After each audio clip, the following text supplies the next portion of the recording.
We're up early or late, whatever you want to call it. Uh, if you follow the channel, you know that I'm a third shift real estate investor. So after I do 8 to 12 hours at my W-2 job, I usually do at least one thing involving my real estate business. I own 2 duplexes, 2 single families, and I'm under contract officially yesterday for another single family. So got that locked in. We got a lot of things to do. We got to get an inspection. We got to get some bids. It's not going to be a huge rehab. I kind of already know what we need to do, so it actually would probably be a pretty quick little addition to the portfolio. So right now we're heading to the northwest side of Indianapolis, area called Crown Hill.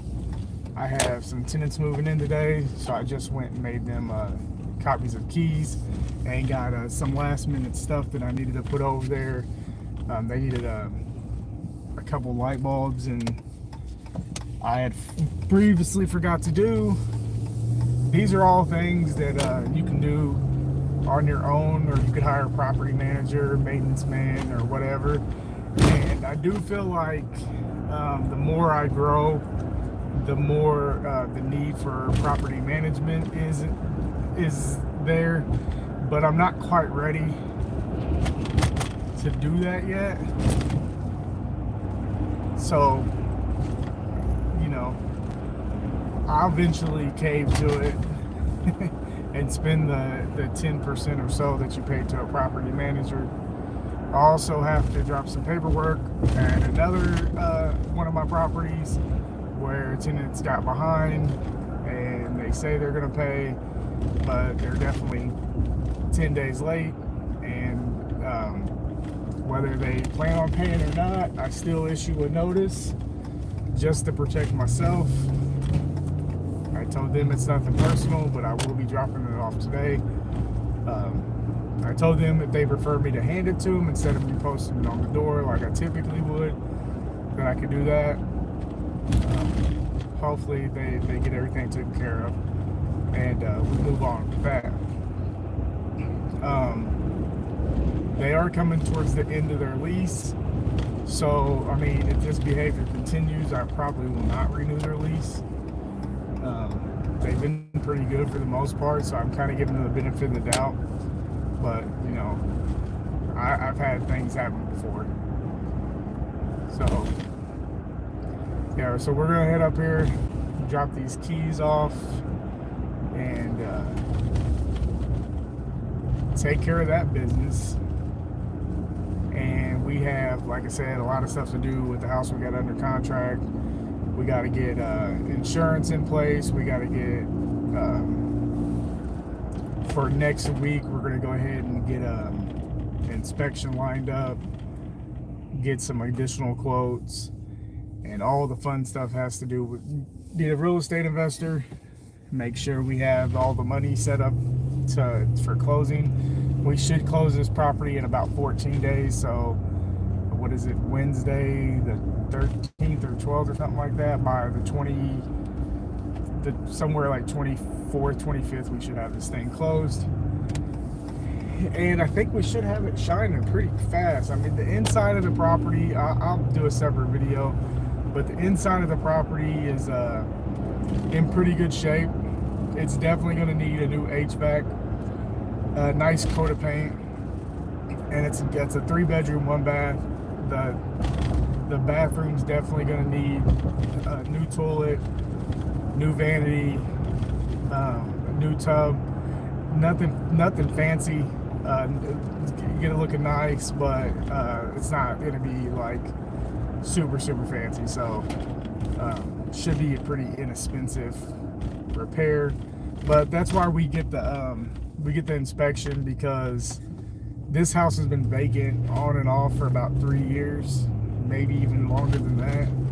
So we want to make sure that that we're not missing anything.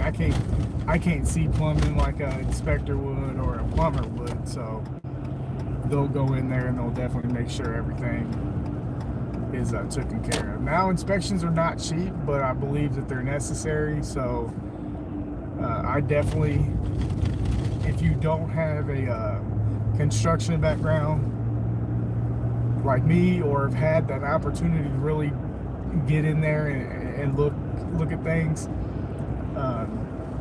you definitely want to hire somebody that knows more than you. So my job with the business is to find the deals, negotiate the deals, find the financing, and close the deals. So I don't typically do my designs. I just do numbers. I'm a number guy. I don't. Right now I'm doing property management, but that'll eventually be gone. I would like to start my own property management company. I feel like I have enough people that would be good at that position that I wouldn't necessarily need to outsource that. I can just make it in-house. But I don't know the exact rules on it, but I do know in Indiana, to be a property management company, you have to be an agent. But I don't know if that's just to do other people's properties or your own properties. I mean, obviously, I manage my own property, so I would be able to manage it. But if I'd hire somebody to manage it, or I have to just get the rules on that, because little mistakes in business and real estate can cost you big. So I like to make sure that I do everything by law. Some people don't care. You'll see it plenty out here in real estate that people are shady, will cut corners, and don't care about rules and regulations. So I try to, being a smaller investor, I try to make sure that I have a good reputation and doing everything that I need to do. So far, so good. I have not been sued, cross my fingers. I have had to file eviction recently, which really sucked. And you know, if I have to do it again, I have to do it again. But hopefully, I don't have to. But like I said, humans are humans, so things definitely happen. But really excited about what's going on. We got the flip back on the market. We got the bathroom fixed. We've had some pretty good feedback on it. No offers yet, so we're gonna give it till at least tomorrow to see if we'll get an offer. If we don't get an offer, we might go ahead and do a price adjustment. Get it down under 200,000, kind of open up the buyer pool. I think that that would be a good price point. We got it at 204,500 right now. We would drop it down to 199,900. I think that would be a pretty solid price. It's still a little bit above my like dire point. I'm already going to lose money on it. I'm not exactly sure with running the numbers what I did wrong. I had an initial appraisal, after repair appraisal, of 226, so that's what we went for, of 225, and now we're going to be at 199. So that 30,000 basically was my profit, and now we're right there. But I thought initially, I'm not affiliated with any type of political party. I could care less about them. But I did just think that there was a lot of optimism, or maybe I'm using the wrong word. But people wasn't sure at the end of the year when the elections was going on, what was going on. And, I guess if you go by what America said and voted for Trump, that he said immediately things were going to get cheaper. and you can clearly see what, close to 2 months into the thing, prices have actually probably went up a little bit on things. So with me thinking that even if he was able to deliver on some things, that would probably boost the market a little bit. But the only hope I got now for that is, with it coming in springtime, more people might be ready to buy. People don't like to move in the wintertime. So I always like to be on the positive side of things, whether I support one political party or not. It doesn't benefit me to see them fail if what they're truly trying to do is benefit America.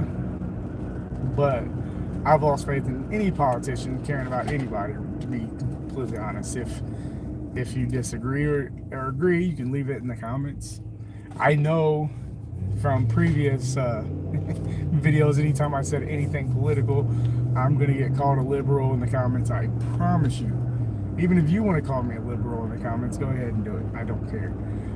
That's how liberal I am. I literally do not care. But anyways, back to real estate. Political campaigns and stuff have a lot to do with the way the market moves. With the stock market dropping, I'm not an economist, and I'm not going to act like I am, but it's definitely going to there's always going to be cause and effect. So we'll see how that does with the real estate market. I'm not concerned at this point. I know that anytime that I'm looking at a property, it's pretty competitive. So it's not like, it's not like, somebody puts a property out there and you can buy it in a couple days. There's gonna be a couple offers on it, most likely. So that one I just got off, got under contract out. I found that property myself, so I had no competition, and I think I got a pretty fair price. So I'm not upset about it at all. Just hoping the repairs come in. We got like a $25K repair, but like I said, there's not much going on inside to do. Just some TLC, some light rehabbing, and on the outside now we're gonna go ahead and put a new roof on there, and we're going to put new gutters on, and we're going to a new HVAC system. So then we're going to be our biggest things. So outside of that, and I already told the sellers that if we do come on anything major, that we would just adjust the price, because they've never been in a situation where they buy like that. So I like to be very transparent with the sellers, to make sure they understand what they're getting into, because I think naturally a lot of times people feel like they're getting taken advantage of, and I completely understand that. So I let them know what's going on. And we got a couple stray dogs. I don't like that. Hope they don't get hit. There's a lot going on over here. It's a good looking dog though.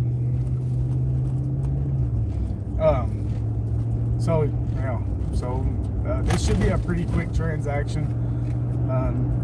Go drop the keys off, do a final walkthrough, answer any questions they might have before I leave, and then hopefully we have a successful home provider / tenant relationship, and that's it. I mean, that's all you can ask for, is you provide them with a nice quality house, and they pay you for the service. That's basically what real estate is. It's providing a service. So if you go into it thinking that it's anything else besides providing a service, I think you're probably wrong. And sales, service, that's where you're going to make your money. So if you want to make sense, if you want to be successful in real estate or any type of business, you just remember service, service, service. And especially if you can provide real service and not not blow everybody off or not pay attention to their needs, you'll definitely succeed and get a lot better reaction, and you'll build a lot better business model. So I'm sorry, I paused for a second. I was driving by a house that I had put an offer on about, man, it had to be 6 months ago, and through the wholesaler, he said that the seller wouldn't go for it. It's fine, I left it alone. I wasn't in love with the house, but at the price I offered, it definitely would have made sense. And somebody got it. I don't know what the price they got it for, but they're doing a very slow job, and it looks like they're shredding the house up. I don't know what's going on. It never ceases to amaze me with what some people do. But then I saw a house right across the street that looked like a new build. Now I don't know if they just what they did, if they stripped it down and put new siding on it and just did a really good job, but it looked like a brand new house. So that's kind of cool. I always like to see some houses that need some beautification, get some beautification. It definitely, I like to see nice houses. This neighborhood that we're in is the Crown Hill neighborhood, and they have a lot of big houses over here. And it was probably built for like industrial plants and stuff for the workers. I know that on the east side of Indianapolis there's a lot of that. I don't know about Crown Hill specifically. So I know there's also a neighborhood not far from here called Hallville, which I grew up in for a short while as a child. That was definitely like an immigrant area that was developed by immigrants. So there's a lot of cool history here. I wouldn't say, like, of all the cities I've been to, I wouldn't say Indianapolis is like the most majestic city with some of their architecture and stuff. But there's definitely some really, really nice areas. And I'm not an expert on the city either, so I'm probably missing a lot. But the more I do real estate and the more I drive around, the more cool stuff I see. But it gets me really excited when I'm driving through a neighborhood and I see construction going on and stuff like that. I mean, even if it's not my deal, somebody's out taking care of business and making the city a better place. So we're about to pull up on the property, so I just wanted to give you guys an update. If you get to check this live out, and you like real estate and you want to check me out some more, check out the channel. If you like the channel, go ahead and subscribe, follow my journey. We'll be doing some videos coming up with the house that we got under contract, so it should be a pretty exciting next couple weeks to next month. And like I said, if you want to check it out, just follow the channel. Thank you for watching.